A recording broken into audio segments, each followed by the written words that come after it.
মানে আমার প্রশ্ন হচ্ছে এটা কিভাবে তাহলে মানে কোরআন নিজেকে পরিপূর্ণ বলছে বা সম্পূর্ণ বলছে? নবীদের যে স্বপ্ন এটা ওহি কি ওহি নয় এটা আকাশ ভাই? ওহী। নবীদের স্বপ্ন তো সত্যি ভাই। এখন আপনি দেখেন যে আমাদের নবী আলাইহিস সালাম 40 বছরে নবুয়ত পেলেন, 63-তে মৃত্যুবরণ করলেন। 23 বছর জীবনে আল্লাহর নবী, আমাদের নবী মুহাম্মদ রাসূলুল্লাহ সাল্লাল্লাহু আলাইহি ওয়াসাল্লাম, তিনি কি কোনো জিন্দেগিতে এই 23 বছরের স্বপ্ন দেখেনি? এটা কি হতে পারে? না এটা সায়েন্টিফিক? এটা তো খুব স্বাভাবিক ভাই, দেখতেই পারেন এত তাহলে বছরের এই জীবনে। স্বপ্নগুলো কি কোরআনের মধ্যে আল্লাহ লিখে ঢুকিয়ে দিবে, না এর জন্য আলাদা কোনো শাস্ত্র বা আলাদা কোনো গ্রন্থের প্রয়োজন আছে? কোরআন যখন নিজে পড়বেন, একটা বুঝে দিয়েছি, আপনি আপনি বুঝে নিয়েছেন। এখন কোরআনটা আচ্ছা খুলে দেখেন।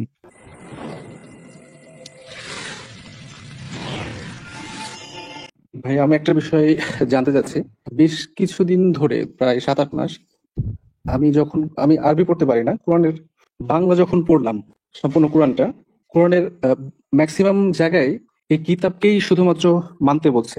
মানে কোরআন মানাটা যথেষ্ট হবে এরকমটা বলছে বারবার। তো কোরআনটা পড়ার পরে আমার হাদিসের প্রতি মানে মানার একটা মানে দ্বিমত তৈরি হয়েছে। এই বিষয়টা একটু ক্লিয়ার করবেন? আচ্ছা, আপনি কোরআন, হ্যাঁ কোরআন বলতে আপনি কি বুঝেন? কোরআন বলতে এই যে আল কোরআনের যে কিতাবটা আছে, 114টা সূরা জি, সম্বলিত যে পূর্ণাঙ্গ যে বই, গাইডলাইন, এটা বুঝছি। আচ্ছা। এখন কোরআনের কোন জায়গায় আপনি পড়ছেন মনে করছেন যে যেখানে হাদিস লাগবে না এরকম কিছু বলা আছে, এরকম আছে কোন জায়গায়? হাদিস লাগবে না। আমি বিভিন্ন সূরাতে, যেমন সূরা বাকারার 2 থেকে 5, সূরা 7-এর আমি একটু লিখে রাখছি আরকি। 2 থেকে 3, 203 নাম্বার, সূরা 7-এর আবার 52, 157, সূরা 10-এর 15, 37, 57, 58, 61, 108, 109, সূরা 11, 112, 1, 12 এরকম। আমার এখানে এই কিতাবকেই মানতে কেন জানি বলছে শুধুমাত্র। এরকমটা বুঝতে পারছি আরকি। কোরআনের কোন জায়গায় বলা আছে যে যে আপনি হাদিসটা মানতে পারবেন না? হাদিস মানতে পারবেন না এরকম বিষয়টা, হ্যাঁ, এরকম হাদিস মানতে পারবো না এরকম আমার বোধশক্তিতে আসছে না। তবে কোরআন মানে কি যথেষ্ট বলা হচ্ছে, এটা কিন্তু বলা আছে, তাইলে কি বলছে আছে? কোরআন। তাইলে আমরা কি গ্যাম্বলিং করতে পারবো? এটা কি বলা আছে? ভাই, গ্যাম্বলিং এর বাংলাটা কি হবে? Sorry please. জুয়া খেলা এটা কি প্রহিবিশন বলা হয়েছে যে এটা করা যাবে না, না করা যাবে কোনটা? এটা তো নিষেধ করা আছে, এরকম জুয়া, মদ বা নেশা এরকম তো নিষেধ করা আছে। তাইলে নিষেধ আছে, তো তার মানে হচ্ছে যে অনেক জিনিস আছে যেটা আমরা মানবো না, সেটা নিষেধ করা আছে, তাই তো? জি তাইলে হাদিসের বেলায় আপনি কেন হাদিস আছে এরকম কোন জায়গায় যে হাদিস মানা যাবে না? না, এরকমটা নাই, কিন্তু এমন কিছু বিষয় আছে যেটা কোরআন মানে হাদিসটা কোরআনের না, সাথে এখানে তো মিলছে না। আসলে আর কোনো কিছু নাই এখানে না। ভাই, আমি যদি বলি মিলে যায় সেক্ষেত্রে না, আচ্ছা অবশ্যই আমার মানতে আপত্তি আচ্ছা নাই। ঠিক আছে, এখন হাদিসের সাথে মিলছে না। হ্যাঁ হ্যাঁ হ্যাঁ, জি, জি। আচ্ছা যেগুলো আচ্ছা ঠিক মিলছে আছে। আমার কোনো আপত্তি নাই মানতে ভাই, সেই বিষয়বস্তুগুলোকে। বাট যেগুলোকে মানে বলা হচ্ছে অতিরঞ্জিত করে, যেটা কোরআনের সাথে মিলছে না, আহ, সেই বিষয়গুলোতে আমার আপত্তিটা উঠছে এখন এসে, মানে এই বয়সে এসে আর কি। আচ্ছা, কোরআনের কয়জন আল্লাহ কয়জন বলছে? কোরআন শরীফে কয়জন আছে? একজন। হাদিসে কয়জন আল্লাহ আছে? প্লিজ, একজনই আল্লাহ বলছেন। আচ্ছা, কোরআনে নবী কয়জন? কোরআনে তো 24-25 জনের মনে হয় নাম বলা আছে, আর বলছে অসংখ্য আচ্ছা, আছে। এইখানে আমরা ওই বলবো না। নবীর কনসেপ্টে কোরআনে কি কোন জায়গায় নবীর কনসেপ্টে এমন কিছু আছে যেটা কোরআনের সাথে সামঞ্জস্যপূর্ণ না হাদিসে? না, নবীর বিষয় এরকম নাই, দ্বিমত মনে হয় না। আচ্ছা ঠিক আছে, পাইলাম। আমি ঠিক আছে, এখন আসি আমরা আখিরাতের বিশ্বাসে। আখিরাতে কোরআন শরীফে বলা আছে বিচার হবে কিয়ামতের দিনে, এবং আল্লাহ জান্নাত এবং জাহান্নাম রাখছে। এই ব্যাপারগুলা কি হাদিসেও আছে না এর বিপরীত? আছে ভাই, এই বিষয়টা বলা আছে, হাদিসে আছে এই বিষয়টা। তাইলে কোরআনে কি বলা আছে মানুষের ভাগ্য নির্ধারণ তাকদীরের কথা বলা আছে? হাদিসে কি বলা আছে? হ্যাঁ ভাই, সামঞ্জস্য তো অবশ্যই আছে। আচ্ছা, ডেফিনেটলি এখন কি অবশ্যই হয়েছে অবশ্যই জানেন? বিষয়টা আছে। এই প্রশ্নগুলা করার উদ্দেশ্য কি জানেন বড় ভাই? বলেন। কারণ ইসলামের কয়টা মূল বিষয়, ইসলামের মূল বিষয় কয়টা বলেন তো? ইসলামের মূল বিষয় তো আমরা 5টা শিখে আসছি ছোটবেলা থেকে, স্কুল লাইফ থেকে। হ্যাঁ, ওইটাকে কি বলে? পাঁচটাকে কি বলে? রুকুন বা কি জানো, হ্যাঁ খুঁটি হ্যাঁ, যেটা। এটাকে বলে পিলা পিলা। হ্যাঁ, এটা হলো আপনি যেটা বলতেছেন, আমি সেটা বলতেছি না। আমি বলতেছি ইসলামের হচ্ছে 6টা বিলিফ আর 5টা পিলার। ওকে, আপনি যেটা বলতেছেন এটা হচ্ছে কালেমা, নামাজ, রোজা, হজ, যাকাত। আমি ওইটার কথা বলতেছি না। আমি বলতেছি মানুষের যে বিশ্বাস আছে না, বিশ্বাসের যে 6টা মেইন স্তম্ভ। তাইলে আমরা এখানে ডেমনস্ট্রেট করলাম। প্রথমে আপনি বললেন কোরআনের প্রথম জায়গায়, আমি একটু সামারাইজ করে ফেলি, তারপর সারোয়ার ভাই আসবেন এখানে।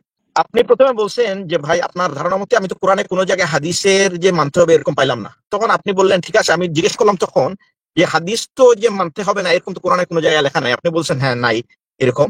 তাইলে বললেন যে কোরআন হাদিসের সাথে যায় না। তখন আমি দেখাইলাম যে ইসলামের যে মূল 6টা স্তম্ভ কোরআনে যেরকম আছে হাদিসে ওইরকম আছে। হাদিসে আরো অনেক বেশি এক্সটেন্ডেড এক্সপানশন আছে, এটার ডিটেইল বিশদ ব্যাখ্যা আছে। এখন কোরআন যদি এরকম ডিটেইল বিশদ ব্যাখ্যা হয়, তখন আপনার এই মানে এখান থেকে আসমান থেকে জমিন পর্যন্ত এই বই হবে, তখন মানুষ ইন্টারেস্ট হারায় ফেলবে। ওকে, তাইলে জি জি অবশ্যই। এখন হ্যাঁ, এখন আমরা তো নিটিগ্রি এখানে আমরা সামারাইজ করে ফেলি যে ইসলামের যে মূল স্তম্ভ হাদিসের সাথে কন্ট্রাডিক্টরি না। আর আরেকটা ব্যাপার হচ্ছে, একটা হাদিস হইতেই পারবে না যদি একটা কোরআনের এগেইনস্টে চলে যায় বা আল্লাহর কমান্ডের এগেইনস্টে চলে যায়, সেটা হাদিস হতে পারবে না। সেটা আসবে মানুষের কাছ থেকে। সেটাকে আমরা কি করে যে সেটাকে আমরা রিজেক্ট করব। যেটা যে অনেক অনেক হাদিস আছে জানেন, জাল হাদিস। জি হ্যাঁ, জি জি এই জাল হাদিসটা কেন করা হলো সেটা বলেন আমাকে। আমি জানি না ভাই, হ্যাঁ, ক্ষমতার জন্য না হয়তো আমি আপনাকে ব্যবহার বলি। করতে পারে। আচ্ছা, প্রথম কথা হচ্ছে জাল এই নির্ণয় করছে কে? এই যে জাল হাদিস আছে না, আবার ভালো হাদিসও আছে। সত্য জি এবং মিথ্যা নির্ণয় কেন করা হয়? আমার আগে যে কোনো জিনিসে সত্য এবং মিথ্যা কেন নির্ণয় করা হয় বলেন তো ভাই? ভাই, হাদিস সংরক্ষণ আমি এই বিষয়ে জানি না ভাই। না না হাদিস না, আমি সংরক্ষণ জানি না। জেনারেলি বলি, আমি জেনারেল হাদিসের জি কথাটা বাদ বলেন। দিলাম ভাই। সত্য এবং মিথ্যা কেন নির্ণয় করা হয়? আমরা সত্য গ্রহণ করার জন্য আর মিথ্যা বর্জন করার জন্য। হ্যাঁ, দ্যাটস রাইট, মিথ্যাকে বর্জন করার জন্য। এখন জাল হাদিসকে কেন করা হয়েছে জানেন? ভাই জাল এই হাদিসকে মাঝে করা হয়েছে, আমি কি হ্যাঁ আমি একটু আরেকটা বলি। কোশ্চেন? হ্যাঁ বলেন। না না না, আমি এখানে আপনি বলি। এখানে ভাই আমি যেটা আপনার সাথে কথা বলে বুঝলাম যে এখানে একটা ফাউন্ডেশনাল ইস্যু, বুঝতে পারছেন? জি জি এখানে আমি যেটা বলতে চাচ্ছি যে এই যে জাল হাদিস বা সহিহ হাদিস কি হাসান হাদিস, এগুলার যে ক্যাটাগরি করা হয়েছে, এই ক্যাটাগরি কে করছে? এটা কি নন মুসলিমরা করছে? মুসলিমরাই করেছে। তাইলে মুসলিমরা যারা করছে, এরা কি নর্মাল মুসলিম না এরা ইসলামের স্কলার? ইসলামের স্কলারই তো করেছে ভাই, যতটুকু শুনেছি। আচ্ছা ঠিক আছে, তাইলে একজন স্কলার কেন করলো এই কাজটা, কেন করছে? এটা কি ভালো হয়েছে না খারাপ হয়েছে? ভাই বিষয়টা আমার কাছে তো জটিল না না না, হইতেছে। আমি বলি কেন আমি বলি, আপনি আমার সাথে, আমি ফাউন্ডেশনের কথা বলি, বুঝতে পারছেন? আপনি যে কোনো জিনিস আগে বুঝার আগে তো ফাউন্ডেশনটাও তো জানতে হবে। এখন যদি আমরা বলি না সত্য মিথ্যা আমার লাগবে না, কোনটাই দরকার নাই, তখন আপনার সাথে তো আমাদের এই কনভারসেশনের দরকার নাই। যেহেতু আপনি সত্যকে কেয়ার করেন, সত্যকে জি জি মানেন, মিথ্যাকে রিজেক্ট করতে চান, তাই তো? জি এই জি জন্যই স্যার। আমি এই প্রিন্সিপালটা, হ্যাঁ। তাইলে জি আপনি যদি সত্যকে মানেন এবং মিথ্যাকে যদি রিজেক্ট করতে চান, তাইলে আমাদের যে স্কলাররা যে এই যে হাদিস স্কলার যে ক্লাসিফিকেশন করছেন, এটাকে ভালো হয়েছে না খারাপ হয়েছে বলেন তো? ভাই এই প্রশ্ন উত্তর আমি দিতে পারবো না, আমার ভিতরে আর এমন না প্রশ্ন না, করছেন। আপনার তো শুনেন, আপনি হাদিস সম্বন্ধে শুনেন। আপনি যদি হাদিস সম্বন্ধে প্রশ্ন করতে চান, আপনি জি তো জি হাদিস সম্পর্কে সম্যক ধারণা থাকতে হবে। এটা আপনাকে বিলিটিং করার উদ্দেশ্যে বলতেছি না, কারণ অনেকেই আমরা বলি ভাই আমাদের প্রশ্ন থাকে, হ্যাঁ, কিন্তু জি আমরা যদি ফাউন্ডেশন না বুঝি, একটা সাবজেক্টের বিষয়বস্তু সম্পর্কে যদি পুরোপুরি না জানি, তখন হয় কি এটা মিসআন্ডারস্ট্যান্ডিং হয়ে যায়। আমি বলতেছি না যে আপনি ডেলিবারেটলি অনেক খারাপ মাইন্ডসেট নিয়ে এটা দিয়ে দেখতেছেন, আমি এটাকে ডিফল্ট ভাবে ধরতেছি না। আমি এটা বলতে চাচ্ছি যে এই ফাউন্ডেশনটা যদি আপনার কারেক্ট না হয়, তখন আপনার কনক্লুশনটাও কারেক্ট হবে না, কারণ হ্যাঁ আপনি হ্যাঁ তো হ্যাঁ, মেইন অবশ্যই। ফাউন্ডেশনটা জানেন না। হ্যাঁ, এই জন্য বলতেছি এই জাল হাদিস গুলা কেন নির্ণয় করা হয়েছে, যাতে এইগুলা আমরা মিক্স করা না হয়। এখন সত্য এবং মিথ্যাকে আমরা কিন্তু মিক্স করাটা, আল্লাহ কি বলছে যে দুটারে মিক্স করো না। এখন যদি মিক্স করা না হয়, তাইলে এখন আমি যদি সত্য মিথ্যা মিক্স করে দিয়ে দিই আপনাকে, তখন আপনাকে তো আমি মিসগাইড করে ফেললাম, তাই না? জি আমি জি আমানতের একটা খেয়ানত করে ফেললাম আপনাকে। আমি এখন একটা জিনিস মনে করেন, আপনি যাবেন ঢাকা থেকে নরসিংদী, আপনাকে প্রথম বললাম যে প্রথম 5 মাইল আপনাকে একটা ভালো ডাইরেকশন দিব, আর পরের 5 মাইল দিব আরো রং ডাইরেকশন, তখন কিন্তু ঠিকই আপনি কিন্তু গন্তব্যস্থলে পৌঁছতে পারবেন। কিন্তু আপনাকে যখন আমি প্রপার গাইডেন্স দিব, তখন কিন্তু আপনি গন্তব্যস্থলে পৌঁছাবেন। তো এখানে যে হাদিসের নির্ণয়ের ব্যাপারে আপনার ফাইনাল আর কোনো মন্তব্য আছে? না ভাই, আমার মন্তব্য নেই। আচ্ছা তাইলে আজিজ ভাই, তাইলে কারণ ভাই আমি একটু শেষ করে ফেলি। তাইলে জি আপনি কি মানছেন যে এই কন্ডিশন গুলা দরকার সত্য এবং মিথ্যা নির্ণয়ের জন্য? সত্য এবং মিথ্যা দুটোই দরকার। ভাই হ্যাঁ, হাদিসকে তো আমাদের সমাজে না আমরা না তো না না, হাদিস মানি আমি ভাই। আমি আমি জেনারেল শুনেন, জেনারেল ভাই, জেনারেল আপনার নামটা জিজ্ঞেস করি না ভাই, আপনার নামটা কি? আমার নাম আকাশ আহমেদ। আকাশ আহমেদ। আচ্ছা, সত্য এবং মিথ্যা দুটা কিন্তু আমাদের লাইফে কাজে দেয়। মিথ্যাটা কিন্তু কিভাবে ইম্পর্টেন্ট জানেন? মিথ্যাটা ইম্পর্টেন্ট ওই কারণে যে বলেন। কারণে মিথ্যাটাকে আমরা অ্যাভয়েড করতে পারি। ওকে, জি জি এই জন্য বলেন ভাই। মিথ্যাটা ইম্পর্টেন্ট। এই জন্য আমরা এই যে হাদিসগুলা যে এই যে স্কলাররা যে সেপারেট করলেন ট্রু হাদিস থেকে জাল হাদিস বা যে দাইফ হাদিস, যেগুলা এই যে ক্লাসিফিকেশন করা হয়েছে, এটা তো করা হয়েছে যাতে আমি আর আপনি কনফিউজ না হই, আমরা যাতে সঠিক গাইডেন্স পাই। তাইলে আমাদের তো অ্যাপ্রিশিয়েট করা উচিত ছিল, তাই তো? এই অ্যাপ্রিসিয়েটের যে বিষয়টা বলছেন অবশ্যই উচিত ছিল, কিন্তু আমার মনে প্রশ্ন জেগেছে ভাই। আমার যখন কি প্রথম বলেন? সন্দেহ সৃষ্টি হলো হাদিস সম্পর্কে, আমার প্রথম ঠিক। প্রশ্ন নিজের থেকে জাগলো যে হাদিস কেন মোহাম্মদ সাল্লাল্লাহু আলাইহি ওয়াসাল্লাম নিজেই কনফার্ম করলেন না, বা আল্লাহর দ্বারা একটা বাণী দিয়ে কেন এটা আলাদাভাবে সংরক্ষণের প্রয়োজন বোধ করা হলো না ওই সময় তাতে? আচ্ছা, এই প্রশ্নটা আমার এটা খুব এই জাগছিল। হ্যাঁ, এটা আপনারা কে বলছে? এই যে আপনার এজাম্পশন যেটা, এটা কে বলছে আপনার? এইটা ইউটিউবে বা ইয়েতে পেয়েছি এই তথ্যটা হ্যাঁ, যে হাদিস সংরক্ষণ এটাই করা তো হয়েছে। সমস্যা, এটাই তো সমস্যা। কারণ আমি হচ্ছে, অ্যাকচুয়ালি সঠিকটা জানি না ভাই, এটা শোনা বিষয়টা হ্যাঁ এই বলছি। হ্যাঁ এক্স্যাক্টলি, হ্যাঁ।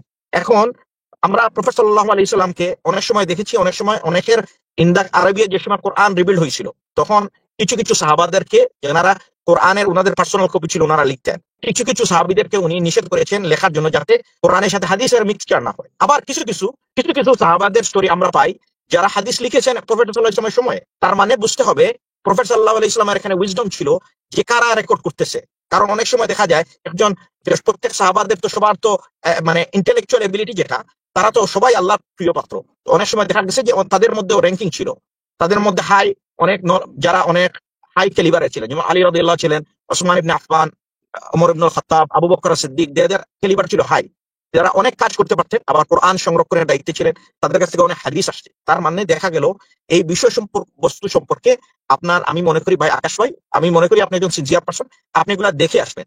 তবে এই যে আপনাকে যে ইউটিউবের ভিডিও, এই ভিডিওটাও সেটাও হচ্ছে ভুল ইনফরমেশনের ভিত্তিতে করা। এই জন্য আমি মনে করি আপনারা যখনই এইসব জিনিস করবেন, এনকাউন্টার করবেন, তখনই আপনারা মুসলিমদের সাথে বা মুসলিম স্কলার যারা আছে বা মুসলিম ইমাম তাদের সাথে যোগাযোগ করবেন। ভাই এই কথাটা সত্য, কারণ হচ্ছে এই যে আপনার সামনে আমি জাস্ট বললাম এই যে মিথ্যা হচ্ছে অস্ত্র। ইসলামকে নষ্ট করার জন্য সবচেয়ে বড় অস্ত্র হচ্ছে মিথ্যা। এই মিথ্যার উপর পুঁজি করে মানুষকে মিসগাইডেন্স করা, এটা কিছু স্বভাব বা কিছু মানুষের স্বভাবে পরিণত হয়ে গেছে, বুঝতে পারছেন? এই যে দেখেন আপনি নিজে একজন, আপনাকে কনফিউজ করে ফেললো একটা ভিডিওর মাধ্যমে, অথচ এই ভিডিওর প্রেমিসটাই রং। কারণ এই ধরনের তো কিছু নাই যে, এটা তো প্রফেসর সাল্লাল্লাহু আলাইহি ওয়াসাল্লাম সবার জন্য তো বলে নাই যে হাদিস তোমরা রেকর্ড করতে পারবে না, বুঝতে পারছেন? এখন একটা হাদিস জানলাম আর পরে অসংখ্য যত আদার হাদিসগুলোকে আমি রিজেক্ট করলাম, তখন হয় কি জানেন, ওই বিষয়বস্তুর উপরে আপনি একটা আইসোলেট করে ফেলেন। আপনাকে একটা কথা বলি ভাই, হ্যাঁ, আপনার এরিয়া সম্বন্ধে যদি আমার একটা জিনিস বর্ণনা করতে হয়, এখন আপনার এরিয়া সম্বন্ধে যদি লেখা হয় 10টা পয়েন্ট লেখা হয়, কিন্তু আমি যদি শুধু একটা পয়েন্ট বলি, তাইলে আপনার এরিয়ার কি মানে প্রপার এক্সপ্রেশন আমি দিতে পারবো? মানে পুরোপুরি আপনার মনে করেন আপনি যে, হ্যাঁ আপনি মনে করেন চিটাগাং থাকেন, হ্যাঁ, আমি শুধু বললাম যে চিটাগাংয়ের ওই শপিং মলে আছে শুধু, এটা কি চিটাগাংকে ডিফাইন করে? শুধু একটাই কি শপিং মল আছে, শুধু শপিং মল আছে এরকম কিছু না? চিটাগাংয়ে সি সাইড আছে, পোর্ট সিটি আছে, মানে অনেক, মানে চিটাগাংয়ের অনেক এই খুব সুন্দর ল্যান্ডস্কেপ। এই যে প্রপার, যখন আমি একটা জিনিস সম্পর্কে একটা ওভারঅল আইডিয়া থাকবে, তখন এই আইডিয়াটা বেটার হবে না শুধু আপনি চিটাগাংয়ের মানুষকে খারাপ বললেন বিকজ আপনি একজন মানুষকে খারাপ পাইছেন, বা একটা আইসোলেটেড আইডিয়া নিয়ে আপনি জাজ করে ফেললেন? কোনটা কারেক্ট হবে বলেন? অবশ্যই এভাবে জাজ করা কারেক্ট হবে না আইসোলেটেড ভাবে। হ্যাঁ, এর কারণ কি? এটার ডেমনস্ট্রেশন এটাই হচ্ছে যে একটা বিষয়বস্তু সম্পর্কে আমরা যখন কথা বলবো বা প্রশ্ন করবো, তখন এই বিষয়বস্তু নিয়ে সম্যক ধারণা থাকতে হবে।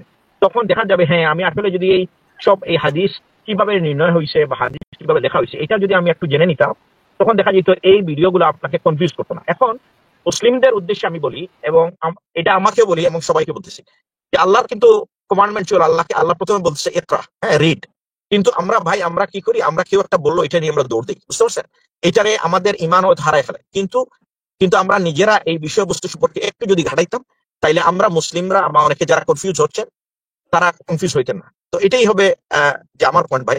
এটা আমি বলবো নিছক জ্ঞানের অভাব, এবং আমি মনে করি উনারা কোরআনকেই রিজেক্ট করেন। হাদিসকে রিজেক্ট করা মানে কি জানেন?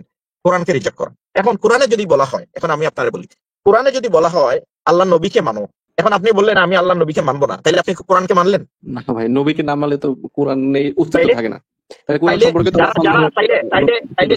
তাইলে যারা কোরআন হাদিস রিজেক্টর বলে, আমি তাদের হাদিস রিজেক্টর বলি না, আমি তাদের কি বলি জানেন? আমি বলি তারা কোরআন রিজেক্টর। আমরা সবাই বলি কোরআন রিজেক্টর, কারণ তারা তো কোরআনের কমান্ডকেই রিজেক্ট করছে। কারণ তারা কোরআনেই তো বলছে আল্লাহ নবীকে তুমি ফলো করো, উনি হচ্ছে বেস্ট মডেল। জি ভাই, জি ঠিক আছে ভাই, আর আজ ভাই ঠিক আছে, আজ ভাই খুব সুন্দর করে আকার ভাই, আর বোধহয় এই বিষয়ে আর আপনার সন্দেহ থাকা উচিত না। আমাদের সঙ্গে যুক্ত হয়েছে রাহুল হোসেন ভাই। ভাইয়ের কাছ থেকে একটু জানতে পারি ভাই, রাহুল ভাইয়ের কাছ থেকে, উনি তো অনেক বিজ্ঞ মানুষ। জি রাহুল ভাই, হ্যাঁ আপনার আর কোনো সেকেন্ড প্রশ্ন আছে? হ্যাঁ ভাই, তাহলে আমি এই যে কোরআনে বারবার বলছি এটা পরিপূর্ণ, আসলে এটা কিভাবে তাহলে পরিপূর্ণ হচ্ছে, আমাকে এটা একটু বললে। আকাশ ভাই, আজিজ ভাই অনেকক্ষণ ধরে আপনার সঙ্গে কথা বললো, এখন আপনার তারপরেও মানে এই কথাগুলো শোনার পরেও আপনার মানে কোন জায়গাতে মানে একটু প্রবলেম হচ্ছে যে হাদিসগুলোর ব্যাপারে একটু আগে শুনে নিন। আমি হাদিসের বিষয়ে আর প্রশ্ন করছি না ভাই, আমি শুধু কোরআনই বলছি যে কোরআন যে বারবার বলছে এটা পরিপূর্ণ, এবং মোহাম্মদ সাল্লাল্লাহু আলাইহি ওয়াসাল্লামকে বলছে আপনি এটার মাধ্যমে মানুষকে দাওয়াত দেন, দাওয়াত দিতে কার্পণ্যবোধ করবেন না। তাহলে কোরআন কিভাবে পরিপূর্ণ? আচ্ছা, কোরআন কোথায় লেখা আছে একটু বলেন তো ভাই, আয়াতটা বলেন তো একটু দেখি যে কোরআন পরিপূর্ণ। একটা আয়াত বলবেন, ঠিক আছে? মানে একটা যেটা আপনার কাছে সবচেয়ে একদম মানে একটা দিয়ে যদি দলিল প্রমাণ হয়ে যায়। আমি আরবি জানি না তো ভাই, আমি বাংলা থেকে বলছি, আমি শুধু সমস্যা নেই, বাংলা পড়ি। আচ্ছা, সূরা আরাফের 2 থেকে 3, হে নবী, তোমার কাছে কিতাব নাযিল হয়েছে আল্লাহর তরফ থেকে, অতএব এই কিতাব দিয়ে বিভ্রান্তদের সতর্ক করতে তুমি কোনো ধরনের সংকোচকে প্রশ্রয় দিও না, আর বিশ্বাসীদের জন্য এ তো উপদেশ। এখানে তো ভাই এই কিতাব দিয়েই সতর্ক করার কথা বলা হচ্ছে, আর বিশ্বাসীদের জন্য এটাই তো উপদেশ বলছে। অবশ্যই আমাদের সঙ্গে এখানে তো দ্বিমত হয় না। আমরা তো যখন মানুষকে দাওয়াত দিই তখন কিতাব দিয়ে দাওয়াত দিই, তাই না? কোরআন দিয়ে তোমরা দাওয়াত দিই। এটা জি থেকে জি যে হাদিস মানা যাবে না এরকম কোন ইঙ্গিত পাচ্ছেন? হ্যাঁ, এটা একটা প্রমাণ যে আমাদেরকে যখন দাওয়াত দিতে হবে তখন কোরআন দিয়ে দাওয়াত দিতে হবে, তার একটা প্রমাণ এটা।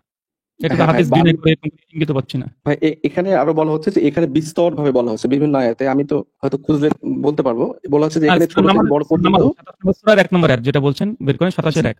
আমি বলে আমার দিচ্ছি প্রশ্ন হচ্ছে, আপনার হ্যাঁ ভাই, আয়াতগুলো আমি বলে দিচ্ছি। আপনাকে তুলেন তাহলে ওখান থেকেই উত্তর পেয়ে যাবেন। মানে আমার প্রশ্ন হচ্ছে এটা কিভাবে তাহলে মানে কোরআন নিজেকে পরিপূর্ণ বলছে বা সম্পূর্ণ বলছে? কোরআন যখন নিজে পড়বেন একটা বুঝে দিয়েছি আপনি বুঝে নিয়েছেন। এখন কোরআনটা আচ্ছা, খুলে দেখেন। তারপরে আরাফের 52 নম্বর আয়াতে বলছে, কারণ আমি ওদের কাছে পবিত্র কিতাব পাঠিয়েছি যাতে সত্য পথের বিঘোষিত বয়ান ছিল, আর বিশ্বাসীদের জন্য এই ছিল সুস্পষ্ট দিক নির্দেশনা ও রহমত। এটা তো কোরআনের কথা বলছে না, এটা তো ইহুদিদেরকে কেন্দ্র করে তরত জবরের কথা বলছে। তার আগের আয়াত পড়লে তো বুঝে নেবেন। আচ্ছা তাহলে এটা কন্টেক্সট হচ্ছে ইহুদি এবং খ্রিস্টানদেরকে বলে যে তরত জবর দেওয়া হয়েছিল, ওই কন্টেক্সে কথা আসছে। আচ্ছা ঠিক আছে, সূরা ইউনূসের একটা আছে ভাই 15 নম্বরে, হে নবী ওদের বলো, নিজ থেকে এই বাণীতে কোন রকম রদবদল করা আমার কাজ নয়। আমার উপর যে ওহী নাজিল হয় আমি শুধু তারই অনুসরণ করি। আমি আমার প্রতিপালকের অবাধ্য হলে মহাবিচার দিবসে আমি শাস্তির আশঙ্কা করছি। তো ঠিকই তো আছে, এটা সমস্যা কোথায়? এখানে আল্লাহ নবীকে মানে এর একটা প্রেক্ষাপট আছে, আমরা শানি নজরুল বা হাদিসে না যাই। তারপর এখান থেকে বোঝা যায় যে আল্লাহ নবীকে বলছে ওয়াইতিবি কোরআনি গায়রি হাযা, মানে কিছু মানুষ এসে যখন বলল যে হে নবী আপনি কোরআনের মধ্যে এই কোরআনকে পরিবর্তন করে অন্য একটা কোরআন নিয়ে আসেন, তখন বলছে বাদদিল হু, যদি গোটা কোরআনকে পরিবর্তন করতে না পারেন তাহলে কোরআনের কিছু আয়াতের পরিবর্তন ঘটিয়ে দেন, মানে কাফেরদের দাবি ছিল। আল্লাহ বলছেন যে আপনি বলেন যে কোরআনের মধ্যে আপনি নিজের কথা ঢোকানোর যোগ্যতা বা অধিকার আপনাকে দেওয়া হয়নি, এবং আপনি তো শুধুমাত্র আমি যা ওহী অবতীর্ণ করি সেটা আপনি পালন করেন। তো এটাও তো হাদিসকে ডিনাই করে না। ভাই তাহলে কি কোরআন এককভাবে যথেষ্ট নয়, মানে হাদিস কি তাহলে দুটোকেই মিলে পরিপূর্ণ বিষয়টা এরকম? আমরা তো সেটাই মনে করি ভাই, যে আল্লাহ আহ, সুবহানাহু ওয়া তাআলা এখানে কোরআন নয়, এখানে দুটো বিষয় বুঝে নাকি, হ্যাঁ, ওহীর জি বিষয়টা বুঝে নাকি, ওহী। ঠিক আছে, আল্লাহ সুবহানাহু ওয়া তাআলা বান্দার সঙ্গে মানুষের সঙ্গে যোগাযোগ কিভাবে করেন? যেমন প্যান্থিজমে আছে কি, খ্রিস্টান ধর্মে বা হিন্দুইজমে, যে ঈশ্বর মানুষের রূপ ধারণ করে দুনিয়াতে আসলো এবং মানুষকে শিক্ষা দিল। ঈশ্বর তিনি এসে নিজে শিক্ষা দিয়ে চলে গেলেন, এটাকে প্যান্থিজম। কিন্তু ইসলামিক কনসেপ্ট এটা নয়, যে আল্লাহ স্বয়ং আসছেন এবং আল্লাহ তিনি রেভেলেশন দেন, তিনি বিভিন্ন ওহী দেন। তো ওহী কাকে দেয় প্রশ্ন, তাই না? নবী রাসূলদের। হ্যাঁ, নবী রাসূলকে দেয়। এখন বুঝলাম যে আল্লাহর যোগাযোগের মাধ্যমে একটাই, সেটা হচ্ছে ওহী, ওহীর মাধ্যমে। এখন ওহী আল্লাহ কিভাবে নাজিল করেন? প্রসেসিং কি জানা আছে? জি না ভাই, নবীদের উপর আচ্ছা, মানে ফেরেশতা 51 কর্তৃক। 51 নম্বর আপনি 42 নম্বর সূরা, আচ্ছা 42, এটা জোরে একটু পড়েন। কত নম্বর আয়াত ভাই 42-এ? 51। মরণশীল মানুষের পক্ষে এর সুযোগ পাওয়া সম্ভব নয় যে ওহী ছাড়া বা কোনো অন্তরাল না রেখে আল্লাহ তার সাথে কথা বলবেন। তাই এটা 51 বলছে, 52 বলবো কি? হুম। 51 তো বলতে বললেন। হ্যাঁ, 51 আমি পড়ি, দাঁড়ান। আমি সরল বাংলাটাই পড়ি। মানুষের মানে আপনিও আপনারটা দেখেন। মানুষের এমন মর্যাদা নেই যে আল্লাহ তার সাথে কথা বলবেন ওহীর মাধ্যম ছাড়া। তার মানে আল্লাহ সুবহানাহু ওয়া তাআলা বলছেন মানুষের সঙ্গে আল্লাহ কথা বলেন কিসের মাধ্যমে? ওহী, তাই না? জি জি জি। আচ্ছা, অথবা পর্দার অন্তরাল ব্যতীত, মানে হয় ওহীর মাধ্যমে কথা বলবেন বা কিছু জানাবেন, অথবা পর্দার আড়াল থেকে আল্লাহ কিছু মেসেজ দিবেন, অথবা এমন দূত প্রেরণ ছাড়া যে দূত তার অনুমতি ক্রমে তিনি যা চান তা ব্যক্ত করেন, অর্থাৎ দূতের মাধ্যমে। তার মানে আমরা বুঝতে পারলাম এখানে আল্লাহ সুবহানাহু ওয়া তাআলা ওহী দেন তিনটে ক্রাইটেরিয়া, তিনটে পদ্ধতিতে। এক হচ্ছে আল্লাহ সুবহানাহু ওয়া তাআলা ওহীর মাধ্যমে ডাইরেক্ট যেটা ওহী করে নবীদের উপরে। দুই হচ্ছে পর্দার আড়াল থেকে আল্লাহ কিছু উপদেশ দিতে পারে। পর্দার আড়ালের একটা উদাহরণ আপনাকে দিয়ে দিই।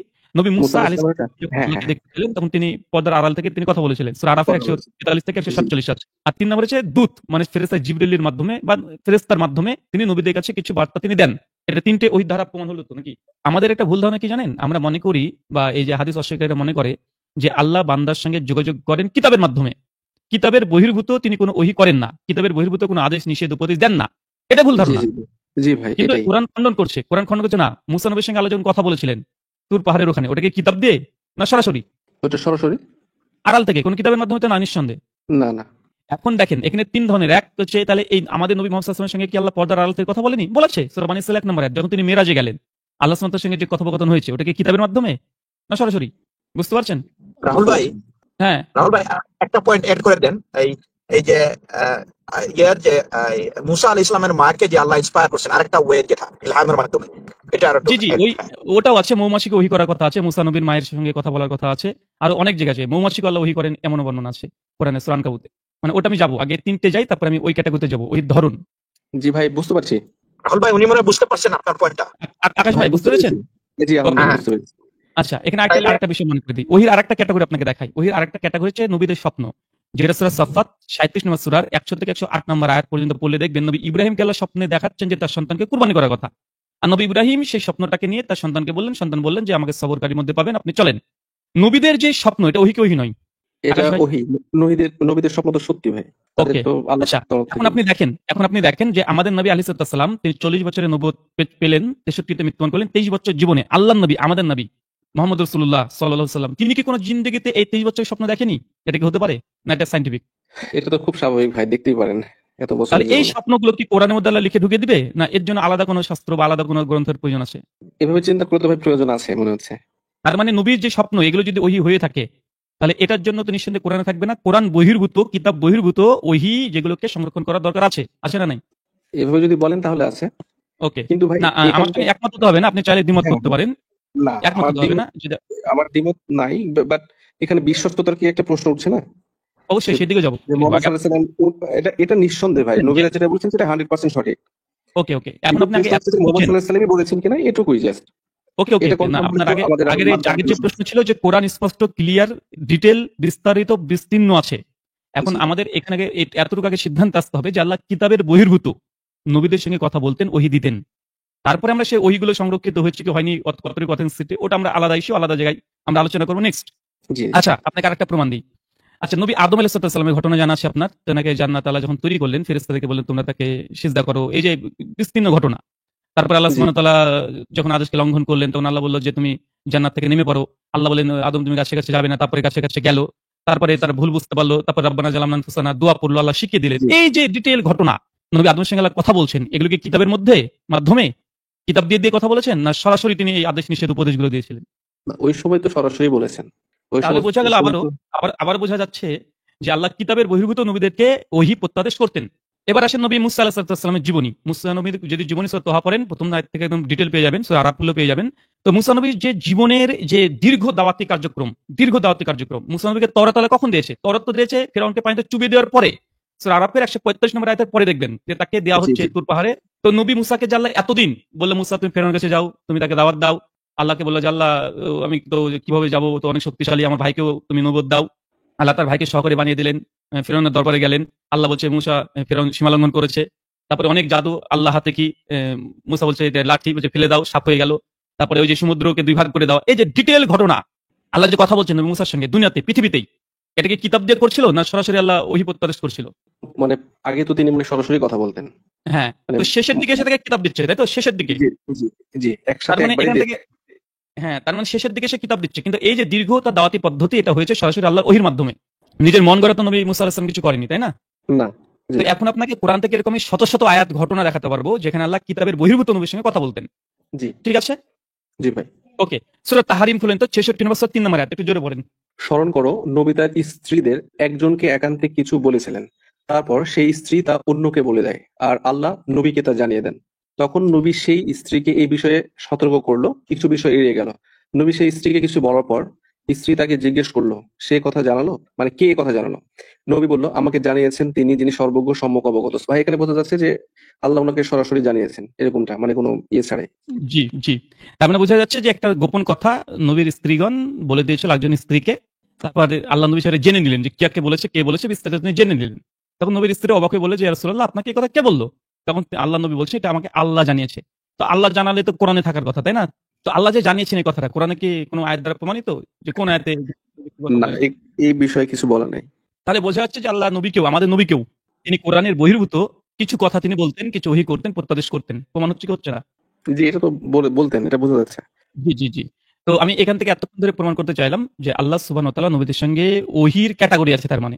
তো আমরা যেটাকে হাদিস বলি এটাকে আমরা বলি ওহী গায়র মাতলুব। এটা এক ধরনের ওহী যেটা মুসাকে দিয়েছে, আদমকে দিয়েছে, দাউদ, সুলাইমান প্রত্যেক নবীকে আল্লাহ এইভাবে দিয়েছেন। শুধু যাকে কিতাব দেওয়া হয়েছে মানে শুরুতেই সেটা হচ্ছে নবী ঈসা নবীকে তিনি ছোটবেলাতেই বলছে কলা ইন্নী আব্দুল্লাহ আতানি কিতাব, আমাকে আল্লাহ কিতাব দিয়েছে ছোট অবস্থাতেই কিতাবের জ্ঞান দেওয়া হয়েছে।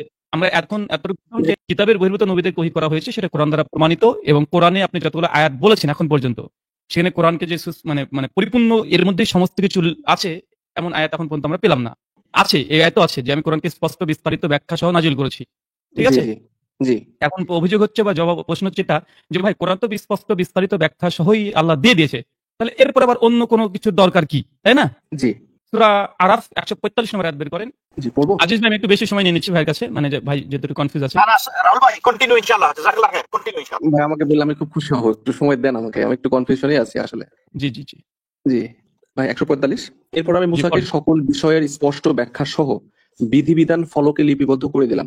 এরপর বললাম, সকল শক্তি দিয়ে বিধান ফলক মজবুতভাবে ধরো, আর তোমার সম্প্রদায়ের কল্যাণের জন্যই এই বিধিবিধান অনুসরণের নির্দেশ দাও। আমি তোমাকে শিগগিরই দেখাবো সত্যত্যাগীদের নিবাস। আচ্ছা, তার মানে সূরা আরাফ থেকে আমরা এটা স্পষ্ট বুঝতে পারছি, আল্লাহ বলছে অতঃপর আমি তার জন্য ফলকের উপরে সর্ববিষয়ে, পয়েন্ট টু বি নোটেড, জি, সর্ববিষয়ে উপদেশ ব্যাখ্যা। এবং বিস্তারিত ব্যাখ্যা, সুস্পষ্ট ব্যাখ্যা লিখে দিয়েছি। কিসের? তওরাতে। তো তওরাত যদি সুস্পষ্ট হয়, বিস্তারিত ব্যাখ্যা থাকেই তওরাতে, তাহলে আবার কোরআনের দরকার কি? তওরাতে তো ব্যাখ্যা আল্লাহ করে দিয়েছে, আবার কোরআনে তাহলে আবার কি ব্যাখ্যা করবে? তার মানে বোঝা গেল এখান থেকে যে তওরাতকে আল্লাহ সুস্পষ্ট বিস্তারিত ব্যাখ্যা করেছে, তারপরেও আল্লাহ সুবহানাহু ওয়া তাআলা আবার কোরআন মাজিদ তিনি নিয়ে আসছেন সুস্পষ্ট ব্যাখ্যার পরেও। তো এখান থেকে আমি স্পষ্ট বুঝতে পারছি যে আল্লাহ সুবহানাহু ওয়া তাআলা কোরআন স্পষ্ট হয়ে তিনি তওরাতকে সুস্পষ্ট ব্যাখ্যা করার পরেও, বিস্তীর্ণ ব্যাখ্যা করার পরেও আল্লাহ সুবহানাহু ওয়া তাআলা আবারও তিনি কি পাঠাচ্ছেন? তিনি কোরআন পাঠাচ্ছেন। কোরআন দিচ্ছেন ওটা না? কি ওটা ওটা তো মুসার সম্প্রদায়কে ভাই দিয়েছিলেন, এটা তো দিলেন তিনি মানে আমাদের প্রত্যেকের জন্য। মুসার সম্প্রদায়, ঈসার সম্প্রদায়, মানে মানব জাতির জন্য। না, ওটা তো ব্যাখ্যা বিশ্লেষণ ছিল। তওরাত তো আর হ্যাঁ, ইনকমপ্লিট হ্যাঁ। ছিল না, বিস্তারিত ব্যাখ্যা জি, ছিল। জি, অবশ্যই। জি, তো অবশ্যই। বিস্তারিত ব্যাখ্যা থাকার পরেও যে আল্লাহ সুবহানাহু ওয়া তাআলা আবারও তিনি নাজিল করছেন। মানে এরকম একটা প্রশ্ন তোলা যায় যে তিনি তো তাওরাতকে আবার পুনরায় মানে সংকলন করেই দিয়ে দিতে পারতেন, এরকম কি প্রশ্নটা? ওই 155 নম্বর আয়াত। ভাই এখানেও তো আমার একটা প্রশ্ন আসছে আপনার মতো করেই, মানে 145-এ। জি, জি, আমি ওটা বলছি আগে, এটা চলে আসুক তারপরে বলছি আমি। আমি প্রশ্নটা পড়বো, ওকে। জি। মুসা আলাইহিস সালাম নিজ সম্প্রদায় থেকে 70 জনকে আমার নির্ধারিত স্থানে সমবেত হওয়ার জন্য মনোনীত করলো। তারপর যখন তাদের উপর ভূমিকম্প আঘাত আনলো, তখন মুসা বলল, হে আমার প্রতিপালক, ইচ্ছা করে আগেই তো তুমি আমাকে সহ এদের ধ্বংস করতে পারতে। আমাদের মধ্যে যারা নির্বোধ তারা যা করেছে সেজন্য কি তুমি আমাদের ধ্বংস করবে? এ পর্যন্ত জি, পড়বো ভাই, না আরো পড়বো? 56 পড়েন। আচ্ছা, 56 পড়ছি। এ তো তোমার তরফ থেকে এক পরীক্ষা, যা দিয়ে তুমি যাকে ইচ্ছা পথভ্রষ্ট হতে দাও আর যাকে ইচ্ছা সরল পথে পরিচালিত করো। হে আল্লাহ, তুমি আমাদের রক্ষক, তুমি ক্ষমা করো, দয়া করো। তুমি শ্রেষ্ঠ ক্ষমাশীল। আমাদের জন্য ইহকাল ও পরকালের কল্যাণ নিশ্চিত করো। আমরা তোমার কাছেই ফিরে এসেছি। আল্লাহ বললেন, আমি যাকে ইচ্ছা শাস্তি দিই, আর আমার করুণা তো সবকিছুতেই ছড়িয়ে আছে। আমি তাদেরকেই করুণায় আপ্লুত করি যারা আল্লাহ সচেতন, যাকাত আদায় করে, আমার বাণী ও বিধিবিধান অনুসরণ করে। জি, এখান থেকে আমি যেটা বোঝাতে চাইলাম এতক্ষণ, যে আপনাকে আল্লাহ সুবহানাহু ওয়া তাআলা তওরাত তিনি বিস্তারিত দেওয়ার পরেও মুসা আলাইহিস সালাম যখন বাছুর পূজা করতে শুরু করলো, তখন মুসা নবী কি করলেন? রাগান্বিত অবস্থায় তওরাতের ফলকটাকে তিনি রেখে দিলেন। জি। তারপরে আল্লাহ সুবহানাহু ওয়া তাআলা আবার মুসাকে ওহী করছেন। এখন আবার কথা বলছেন। ঠিক। গুড, কথা বলছেন গুড না? পয়েন্ট। জি, জি, জি। মুসা নবীকে তো আল্লাহ বিস্তারিত ব্যাখ্যা করে দিলেন তওরাতের মধ্যে, যা দরকার সব দিয়ে দিলেন। কিন্তু মুসা নবী রাগান্বিত হয়ে গেলে তওরাতটাকে রেখে দিলেন। তা আল্লাহ সুবহানাহু ওয়া তাআলা আবার মুসাকে নতুন করে ওহী করছে। আবার কথা ভালো বলছে। একটা পয়েন্ট। জি ভাই, একটা সুন্দর একটা পয়েন্ট। তাহলে এই বিষয়ে বলেন কি সিদ্ধান্তে, মানে হ্যাঁ, মানে এখন এটা। আমরা এটাই মনে করি কোরআন মাজিদ কমপ্লিট, বিস্তারিত বিস্তীর্ণ ব্যাখ্যা আছে কোরআন মাজিদে, আলহামদুলিল্লাহ। কিন্তু এই যে বিস্তারিত ব্যাখ্যার অর্থ কি? বিস্তারিত ব্যাখ্যার অর্থ এটা নয় যে এই কোরআনের পরে আর কোনো ওহী নাই। কোরআনে বিস্তারিত এই সূরা হাশরের 7 নম্বর আয়াতের ব্যাখ্যাতে ইবনে মাসউদ রাদিয়াল্লাহু আনহুর কাছে একজন মহিলা এসে বলছে যে সম্পত্তি বন্টনের ব্যাপারে এটা কি হবে? আর উল্কি অঙ্কন করতে পারবো কি পারবো না, আল্লাহর কিতাবে কি বলে? তখন ইবনে মাসউদ রাদিয়াল্লাহু আনহু তিনি বললেন, মা তাকুম রাসূলু ফাখুযুহু, যে আমাদের নবী আমাদেরকে যা দিয়েছে সেটা আপনাদেরকে গ্রহণ করতে হবে। আল্লাহর নবী বলেছেন যে উল্কি অঙ্কন করা যাবে না। বুখারীর হাদিস। তো ইবনে মাসউদ রাদিয়াল্লাহু আনহু সাহাবীরা তিনি কোরআন বুঝতেন কিভাবে কমপ্লিট? যে আল্লাহ তো কোরআন মাজিদে নবীকে আনুগত্য অনুসরণ, নবীর আদেশ নিষেধ মানার কথা বলে দিয়েছেন। তো এটা কোরআনে স্পষ্ট উল্কি অঙ্কন করার কথা নাই, কিন্তু নবীর হাদিসে আছে। তো যখন কোরআনই মেনশন করছে হাদিসকে, তখন আপনি হাদিস বাদ দিয়ে কোরআনকে কমপ্লিট ধরবেন কিভাবে? পয়েন্ট বুঝতে পেরেছেন ভাইজান? জি ভাই, বুঝতে পেরেছি। দেখেন, কোরআন মাজিদ আপনি যখন খুলবেন, কোরআন মাজিদ বলছে সূরা বাকারা 137 নম্বর আয়াত, ফাইনা আমানু বিমিসলিমা আমানতুম বিহি ফাকাদ ইহতাদাউ, যদি তোমরা তাদের মতো ঈমান আনো, মানে সাহাবাদের মতো ঈমান আনো, তবে তোমরা হেদায়েত প্রাপ্ত হবে। এখন আমাদেরকে স্পষ্ট কোরআন বলছে যে আমাদের ঈমানের যে মানে ঈমান কিভাবে আনতে হবে, কোরআনের প্রতি, রাসূলের প্রতি, পরকালের প্রতি, দ্বীনের প্রতি। তো আল্লাহ সুবহানাহু ওয়া তাআলা মানদণ্ড বানিয়ে দিয়েছে যে সাহাবীদের মতো ঈমান আনতে হবে। সাহাবীরা যেভাবে ঈমান এনেছে। তো এখন কোরআন কমপ্লিট জানিয়ে দিল যে তোমাদের ঈমান যে কোয়ালিটি হবে সেটা সাহাবীদের মতো। এখন সাহাবীদের ঈমান কেমন ছিল? আপনি কোরআন খুঁজলে পাবেন? কোরআনে তো এই বিষয়ে ভাই বলা নাই, কোনো আয়াতেও নাই সম্ভবত। ওকে। সাহাবীদের ইউনূসের আল্লাহ সুবহানাহু ওয়া তাআলা সূরা আম্বিয়ার 107 নম্বর আয়াত, সূরা নাহলে 43-40 নম্বর আয়াত আল্লাহ বলছেন, ফাসআলু আহলা যিকরি ইন কুনতুম লা তা'লামুন, যদি তোমার এই বিষয়ে জ্ঞান না থাকে তাহলে আহলে যিকির যারা আছে তাদের কাছে জিজ্ঞাসা করো। জেনে নিতে হবে। জেনে নিতে হবে। যারা জানে তাদের কাছে জেনে নিতে হবে। জেনে নিতে এখন কোরআন যদি কমপ্লিট হয়ে থাকে তাহলে আহলে যিকিরের কাছে প্রয়োজন কি? আলেম তো কোরআনের বিষয়ে যারা জ্ঞান রাখে তাদের কাছে যাওয়ার কি দরকার? কোরআন তো বিস্তারিত ব্যাখ্যা আছে। ওর কাছে বুঝতে যাবো কেন? হবে। জি, এই প্রশ্নটা হ্যাঁ উঠারই কথা। তো এই বিষয়টা একটু বলেন ভাই। এই জন্যই তো আল্লাহ সুবহানাহু ওয়া তাআলা সূরা বাকারার 154 নম্বর আয়াতে বলে দিয়েছেন যে কোরআন মাজিদ যেমন আল্লাহ পাঠিয়েছেন, তো শিক্ষক রূপে কাকে পাঠিয়েছেন? কোরআনের শিক্ষককে। আল্লিমুহুল কিতাব ওয়া হিকমা, যে এই কিতাবের যে উলুম, জ্ঞান, সেটা হচ্ছে আল্লাহর নবী মুহাম্মদ সাল্লাল্লাহু আলাইহি ওয়াসাল্লামকে আল্লাহ করে দিয়েছেন। সূরা বাকারা 154 নম্বর আয়াতে আল্লাহ বলে দিয়েছেন যে কিতাবের যে মুআল্লিম হবে, মুআল্লিম কে? যদি বলেন না আমি আমার নিজের বুঝটাকে বুঝেই আমি কোরআনটাকে মানবো। তো অমুক ব্যক্তি আছে যে শুধু কোরআন মানে হাদিসকে রিজেক্ট করে দেয়, আমি তাকেই মনে করলাম এই হক, এই সত্য। তো মল্লিম তো তাকে মানলেন, কিন্তু আল্লাহ তো এখানে স্পষ্টভাবে বলে দিচ্ছেন যে এই কোরআনের মল্লিম করে দিয়েছে মোহাম্মদ সাল্লামকে। ভাই, এটা 154 আয়াত বললেন সূরা বাকারার। জি।